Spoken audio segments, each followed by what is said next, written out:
Internet पर रातों रात वायरल होना तो आम बात है ना? लेकिन सोचिए, क्या हो अगर एक बहुत बड़ा सुपर पॉपुलर इंटरनेट मूवमेंट अचानक से बिना किसी वार्निंग के बस गायब हो जाए। आज के इस खास विश्लेषण में हम एक ऐसे ही रहस्य की तह तक जाने वाले हैं। हम बात कर रहे हैं कॉकरोच जनता पार्टी यानी सीजेपी के उस डिजिटल गायबाने की जिसने इंटरनेट पर तूफान ला दिया है। आखिर पर्दे के पीछे चल क्या रहा है, चलिए इसे डिकोड करते हैं। अब इस पूरे मामले की गंभीरता को समझने के लिए जरा इस नंबर पे गौर कीजिए। 2,21,00,000 मतलब लिटरली 2 करोड़ से ज्यादा लोग। ये कोई छोटा मोटा नंबर नहीं है। ये सीजेपी के उस इंस्टाग्राम पेज के फॉलोअर्स की संख्या है जो रातों रात गायब हो गया। इतने बड़े फॉलोअर बेस वाले पेज का अचानक हवा हो जाना कोई छोटी बात तो है नहीं। ये नंबर साफ बताता है कि ये मूवमेंट कितनी तेजी से फैल रहा था, और यही वजह है कि इसका यूं अचानक गायब होना एक बहुत बड़ी खबर बन गया है। तो अब आपके मन में सवाल आ रहा होगा कि भाई आखिर हुआ क्या? तो सुनिए, सीजेपी के फाउंडर अभिजीत दीपके ने सीधा सीधा एक बहुत बड़ा दावा किया है। उन्होंने कहा कि हमारी मशहूर वेबसाइट को सरकार ने बंद कर दिया है। इसके साथ ही उन्होंने इंस्टाग्राम हैक होने और बाकी प्लेटफॉर्म्स का एक्सेस छिन जाने की भी बात कही है। जाहिर है, जब आरोप इतना बड़ा हो तो मामला सीरियस हो ही जाता है। लेकिन सिर्फ दावों पर भरोसा नहीं कर सकते, राइट? हमें तकनीकी सच्चाई भी तो देखनी होगी। तो चलिए हमारे पहले हिस्से की तरफ बढ़ते हैं, the digital blackout and decoding the error. देखते हैं कि टेक्निकली आखिर क्या हुआ है। दावों को थोड़ा साइड में रखते हैं। अगर आप अभी सीजेपी की वेबसाइट खोलने की कोशिश करेंगे ना, तो आपको स्क्रीन पे एक एरर दिखेगा, DNS probe finished NX domain. सुनने में थोड़ा टेक्निकल लग रहा है ना? आसान भाषा में इसका मतलब है नॉन एग्जिस्टेंट डोमेन, यानी इंटरनेट की डिक्शनरी में ये वेबसाइट एड्रेस अब मौजूद ही नहीं है। ऐसा तब होता है जब सर्वर के रिकॉर्ड से डोमेन या तो डिलीट हो जाए, लैप्स हो जाए, बदल दिया जाए या एक्सपायर हो जाए। ये एक बहुत बड़ा टेक्निकल क्लू है। अब टेक्निकली देखा जाए तो इस एनएक्स डोमेन एरर के आने के पीछे मोटे तौर पर 4 ही वजहें हो सकती हैं। पहली, वेबसाइट का डोमेन लैप्स हो गया हो। दूसरी, किसी ने डोमेन का नाम ही चेंज कर दिया हो। तीसरी, उसकी वैलिडिटी एक्सपायर हो गई हो। और चौथी, कि डोमेन को सर्वर से पूरी तरह डिलीट कर दिया गया हो। अब असली सवाल यह है, क्या सिर्फ इस एक एरर को देखकर यह पक्के तौर पर कहा जा सकता है कि सरकार ने ही वेबसाइट बंद की है? यहीं पे डेटा बहुत इंटरेस्टिंग हो जाता है।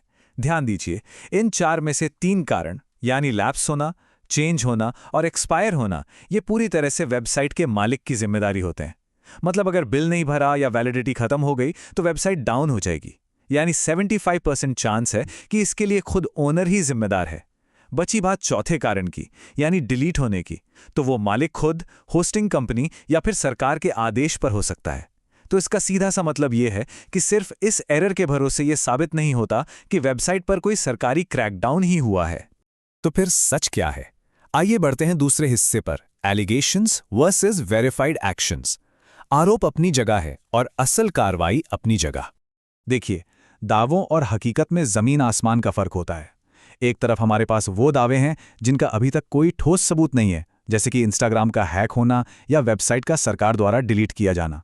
लेकिन दूसरी तरफ हमारे पास एक वेरीफाइड एक्शन है, एकदम पक्की खबर। सीजेपी का एक्स अकाउंट, जिसे हम पहले ट्विटर कहते थे, उसे भारत में एक लीगल डिमांड के चलते विदहेल्ड यानी रोक दिया गया है। और ये कोई दावा नहीं है, ये एक 100% कंफर्म बात है। अब इस वेरीफाइड एक्शन के पीछे की कहानी क्या है? इंडियन एक्सप्रेस की एक रिपोर्ट के मुताबिक एक्स अकाउंट पर ये जो रोक लगी है ना, वो ministry of electronics and IT के एक लीगल डिमांड पर लगाई गई है। रिपोर्ट बताती है कि ये कदम कुछ इंटेलिजेंस इनपुट्स के आधार पर उठाया गया। ऐसा अंदेशा जताया गया था कि इस अकाउंट से जो चीजें शेयर हो रही हैं वो नेशनल सिक्योरिटी यानी राष्ट्रीय सुरक्षा के लिए खतरा हो सकती हैं। तो एक्स पर जो कार्रवाई हुई है उसका तो एक साफ साफ सरकारी आधार हमारे सामने मौजूद है। लेकिन जरा सोचिए, इस सबसे ठीक पहले वेबसाइट पे आखिर चल क्या रहा था? ब्लैकआउट से पहले फाउंडर का दावा है कि उनकी वेबसाइट पर लगभग 10 लाख लोग मेंबर्स के तौर पर रजिस्टर हो चुके थे। और सिर्फ इतना ही नहीं, उस वक्त शिक्षा मंत्री धर्मेंद्र प्रधान के खिलाफ पेपर लीक के मुद्दे पर एक बहुत बड़ी पिटीशन भी चल रही थी, जिस पर करीब 6 लाख लोगों ने साइन कर दिए थे। और इस जबरदस्त ट्रैफिक और कैंपेन के ठीक बाद वेबसाइट एकदम से इंटरनेट से गायब हो गई। टाइमिंग काफी इंटरेस्टिंग है, राइट? तो ये तो बात हो गई कि अभी क्या चल रहा है। चलिए तीसरे हिस्से की तरफ चलते हैं, the origin story of this CJP. आखिर ये सब शुरू कैसे हुआ? इस पूरी कॉकरोच जनता पार्टी की नींव असल में एक कोर्टरूम में रखी गई थी, जी हां, सुप्रीम कोर्ट की एक सुनवाई के दौरान जस्टिस सूर्यकांत ने एक काफी सख्त टिप्पणी की थी। उन्होंने कहा था कि समाज में कुछ परजीवी हैं और कुछ युवा बिल्कुल कॉकरोच की तरह हैं, जिन्हें जब लीगल प्रोफेशन में जगह नहीं मिलती तो वे मीडिया, सोशल मीडिया या आरटीआई एक्टिविस्ट बन जाते हैं और हर किसी पर हमला करना शुरू कर देते हैं। न्यायपालिका की इसी एक टिप्पणी ने अनजाने में ही सही इंटरनेट के इतने बड़े मूवमेंट को जन्म दे दिया। और फिर इंटरनेट ने वो किया जो वो सबसे अच्छी तरह करता है, सटायर, यानी करारा व्यंग्य। युवाओं ने कहा, अगर आप हमें कॉकरोच कहते हैं तो ठीक है भाई, हम कॉकरोच ही सही। और बस इसी तंज के साथ इस मूवमेंट की शुरुआत हो गई। अब यहाँ एक चीज बिल्कुल क्लियर करना जरूरी है, कॉकरोच जनता पार्टी कोई असली इलेक्शन कमीशन में रजिस्टर्ड पॉलिटिकल पार्टी नहीं है, ठीक है। ये पूरी तरह से एक सटायर के तौर पर शुरू हुई थी, जिसने उन युवाओं को अपनी तरफ खींच लिया जो सिस्टम से सवाल करना चाहते थे। और इसी से हम आते हैं अपने चौथे और आखिरी हिस्से पर, अ फॉलो-अप फिनोमेना। देखते हैं कि इस व्यंग्य को लोगों का कितना साथ मिला। अब इस मूवमेंट का स्केल देखिए, लिटरली आपके होश उड़ जाएंगे। भारत की दो सबसे बड़ी पॉलिटिकल पार्टीज को लेते हैं। इंस्टाग्राम पर बीजेपी के करीब 92 लाख फॉलोअर्स हैं और कांग्रेस के लगभग 1 करोड़ 34 लाख। लेकिन सिर्फ एक इंटरनेट सटायर के तौर पर शुरू हुई सीजेपी ने महज कुछ ही दिनों में 2 करोड़ 21 लाख का आंकड़ा पार कर लिया। मतलब ये कोई आम ग्रोथ नहीं थी, ये एक ऐसा डिजिटल धमाका था जिसने सबको हैरान करके रख दिया। लेकिन हाँ, इस भारी भरकम नंबर को देखकर हमें असलियत नहीं भूलनी चाहिए।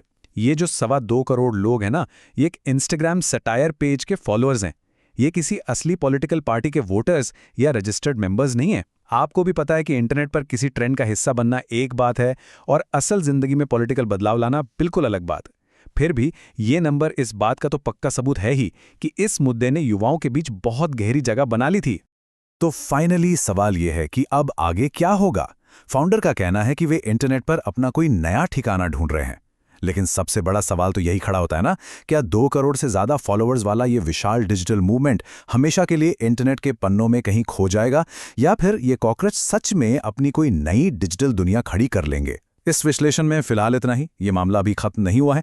जो भी नए फैक्ट्स आएंगे हम ऐसे ही उन पर बात करते रहेंगे।